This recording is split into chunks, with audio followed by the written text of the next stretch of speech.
반갑습니다.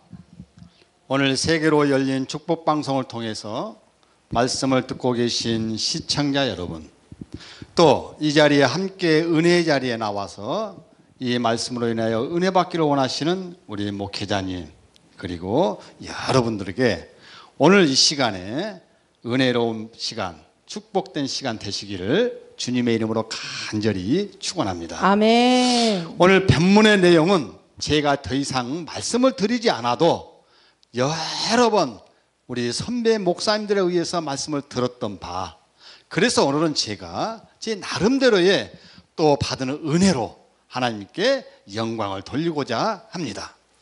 본문의 내용을 간략하게 정리해 보면 아버지와 두 아들의 심정을 잘 표현해 놓은 이야기라는 것은 제가 재차 말씀을 굳이 드리지 않아도 너무나도 잘 아는 유명한 이야기입니다.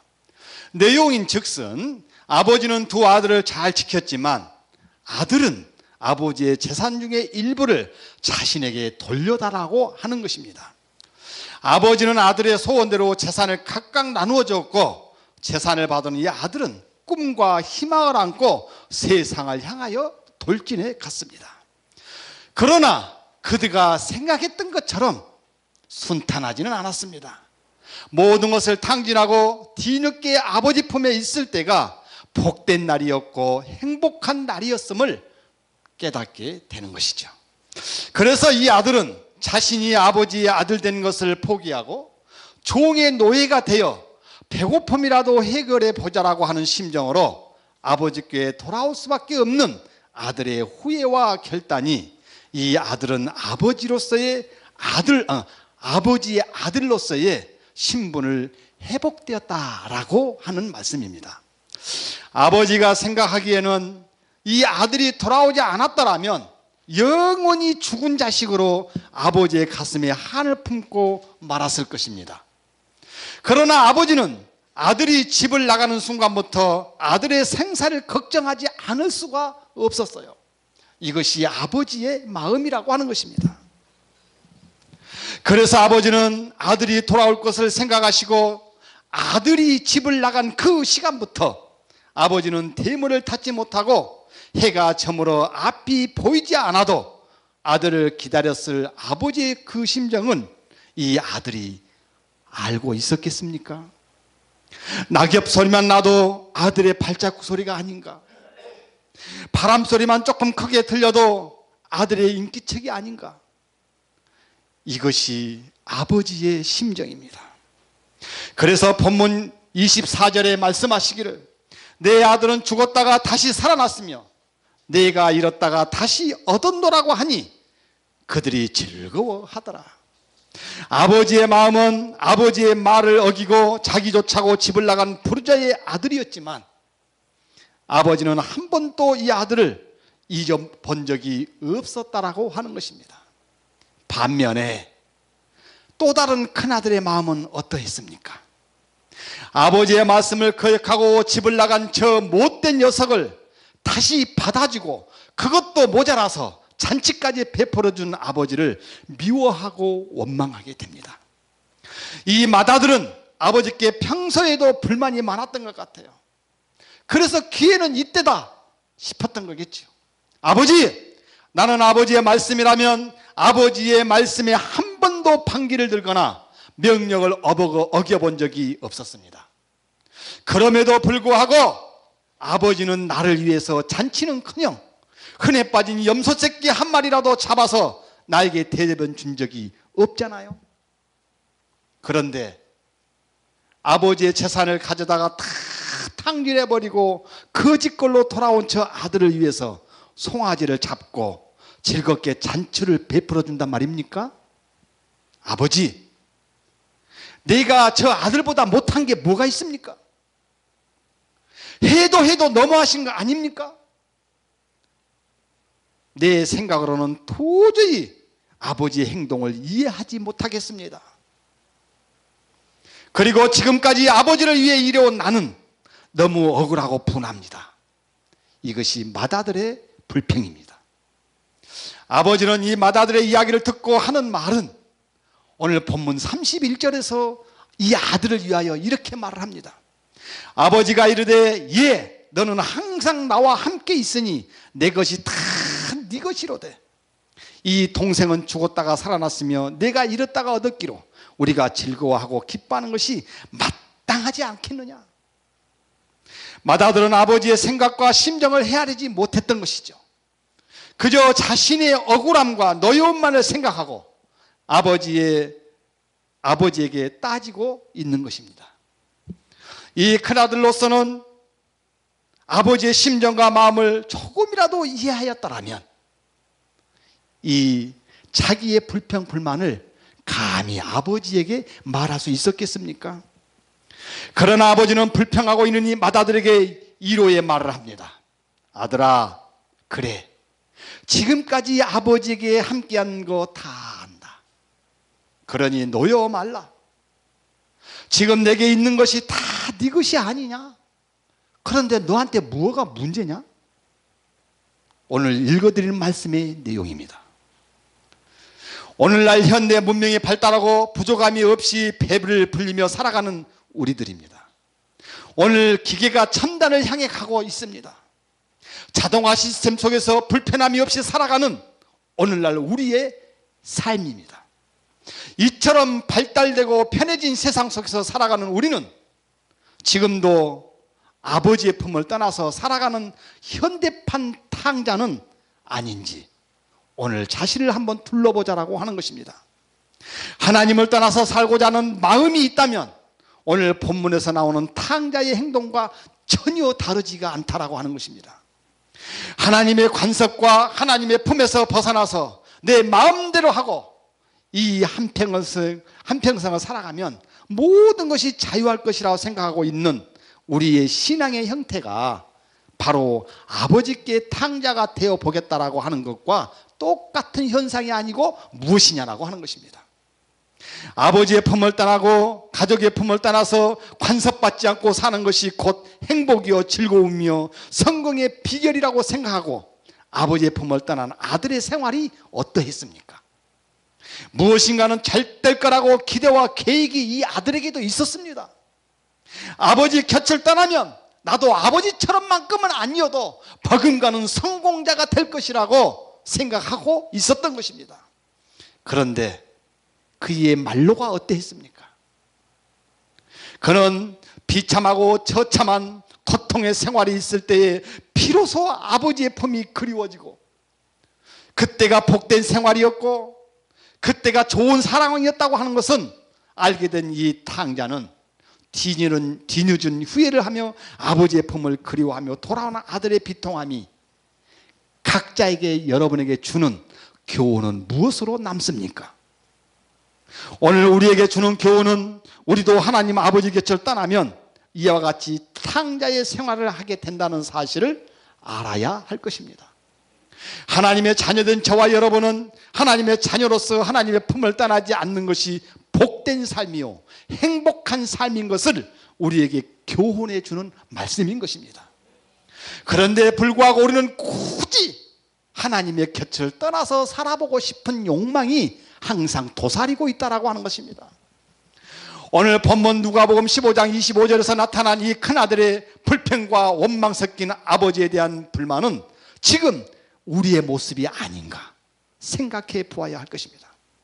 그래도 나는 최소한의 도리를 지키며 하나님 아버지의 말씀을 어기지 않고 순종하며 살았다라고 말하고 있는 이 큰아들의 말이 지금 내 말이라고 공감하고 있지는 아니합니까? 지금 교회에서 열심히 봉사하고 예배 잘 드리고 하나님 말씀에 순종하며 살아왔는데 왜 나에게는 복을 주지 않느냐며 불평하고 있지는 않느냐 이 말입니다. 알고 보면 우리는 이미 복을 받을 거 다 받았는데 말입니다. 복을 받고 살아가는 우리는 그 복을 받고 살아가고 있기 때문에 그 복의 중요성을 잊어버리고 살아가고 있는 것입니다. 이것이 집안에서의 탕자인 것입니다. 율법주의자인 것입니다. 바리새인과 같은 것입니다. 여기서 제 이야기를 잠깐 하고 마치고자 합니다. 저는 제 자신을 뒤돌아보면 스스로 생각하기를 참 열심히 살아왔구나 하고 스스로를 착각 속에서 살아온 적이 있었습니다. 쓰러져가는 단칸방 초가집에서 비가 오면 비가 새고 눈이 오면 방에서 얼음이 어는 그런 집에서 아버지와 어머니와 그리고 나를 포함한 5남매가 살았습니다.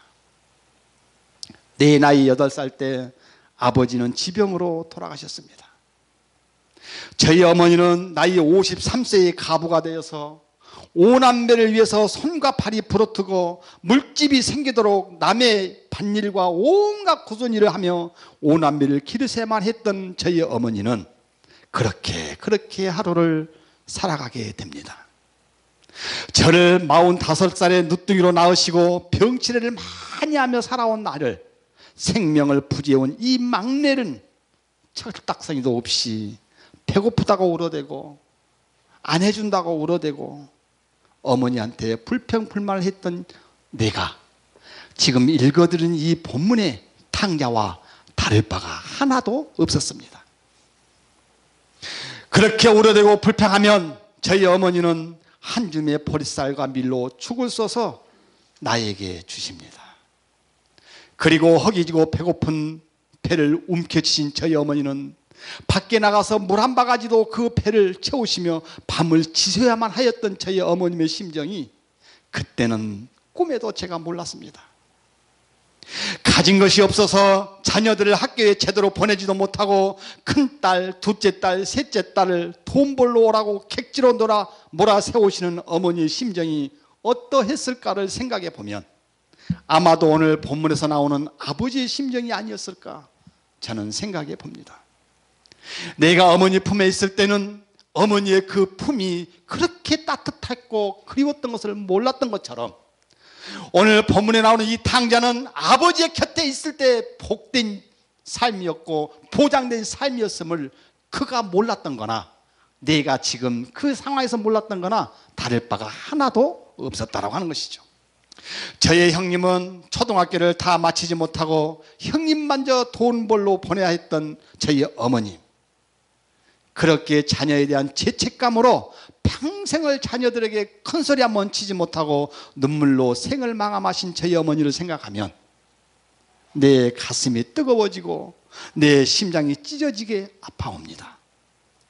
어머니가 살아생전에는 몰랐던 그 감정과 그 마음이 그때 좀 알았더라면 어머니께 더 잘해줄 수 있었을 텐데 하고 후회를 할 때는 나에게는 이미 그 기회를 놓치고 만 후였다라고 하는 것이죠. 세월은 흘러 20대 30대의 청년이 내가 되었습니다. 나는 철저한 탕자가 되어가기 시작했습니다. 방탕과 방황의 시작이 나의 삶을 살았습니다. 나는 삐뚤어지기 시작했습니다. 나는 폭력적이고 이기주의고 내가 살아남기 위해서는 남을 짓밟아야 한다는 것을 알게 되었습니다. 이렇게 삐뚤어져가는 나를 본 나의 어머니의 마음이 어땠을까? 오늘 본문에 등장하는 아버지의 심정이 곧 나의 어머니의 심정이 아니었을까요? 아니, 어쩌면 오늘날의 모든 어머님들의 심정이 바로 그 아버지의 심정과 같지 않을까요? 이렇게 삐뚤어지고 부정적인 이 아들을 위해서 얼마나 많은 기도와 눈물을 흘리셨겠습니까? 그래서 이런 어머니의 기도가 있었기에 오늘 내가 있는 것입니다. 또한 그 은혜를 받았기에, 하나님의 은혜를 받았기에 오늘의 내가 있게 된 것입니다. 저는 감사할 뿐 따름이죠. 사랑하시는 성도 여러분, 그리고 각처에서 이 방송을 듣고 계신 청취자, 시청자 여러분, 오늘날 내가 현대판의 탕자는 아닌지, 오늘날 내가 정말로 하나님을 잘 믿는다고 말은 하고 있지만 내 내면 속에는 집안에서 불평불만을 늘어놓는 탕자처럼 내가 불평 속에 살아가고 있는 탕자는 아닌지 우리 한번 생각해 볼 필요가 있지 않겠습니까? 사랑하는 성도 여러분, 기회는 자주 온 것이 아닙니다. 이 한 번의 기회를 놓치면 다시는 잡을 수 없는 것입니다. 마지막으로 부탁하고 싶습니다. 지금 현재 내가 주님 안에 있을 때, 주님 안에 있는 저와 여러분이 행복이요, 그리고 보장된 미래요, 그리고 하나님과 함께하는 절호의 찬스라고 하는 것을 잊지 마시기를 주님의 이름으로 다시 한번 부탁드립니다. 저는 이 찬양을 한 장 드리고 싶습니다. 1704번입니다. 이 찬양 들으시고 잠깐 기도하고 마치겠습니다.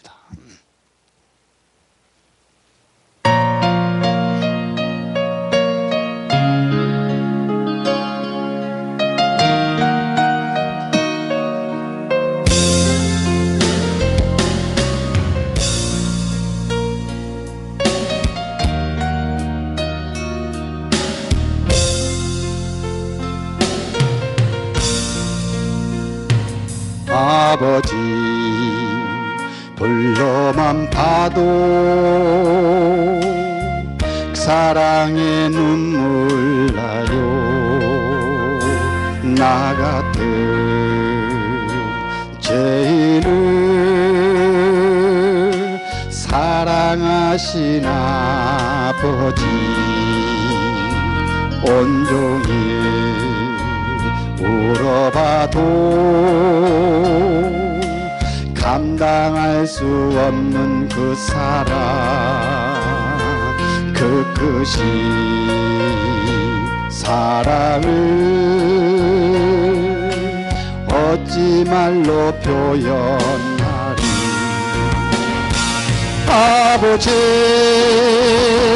아버지 내 영혼 깊은 곳에서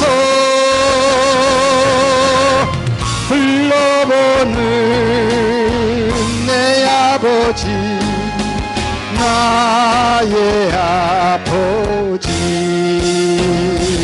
이 생명 다하는 그날까지 지키시고 인도하시 참 좋으신 나의 아버지 아버지 생각만 해도 그 은혜에 감사해요. 날 위해 십자가를 대신 지신 그 사랑 아버지 그 사랑이 강물처럼 흘러 넘쳐요. 그것이 사랑을 어찌 말로 표현하리. 아버지 아버지 간절히 두 손을 잡고 흘러보는 내 아버지 나의 아버지 이 생명 다가는 그날까지 동행하며 인도하시 신실하신 나의 아버지. 할렐루야. 우리 주님 안에 있으면서 늘 우리는 자꾸 바깥으로 나가려고 할 것이 아니라 우리 주님 안에서 끝까지 승리하고 그리고 행복한 삶을 누려지시기를 주님의 이름으로 다시 한번 부탁합니다. 하나님 아버지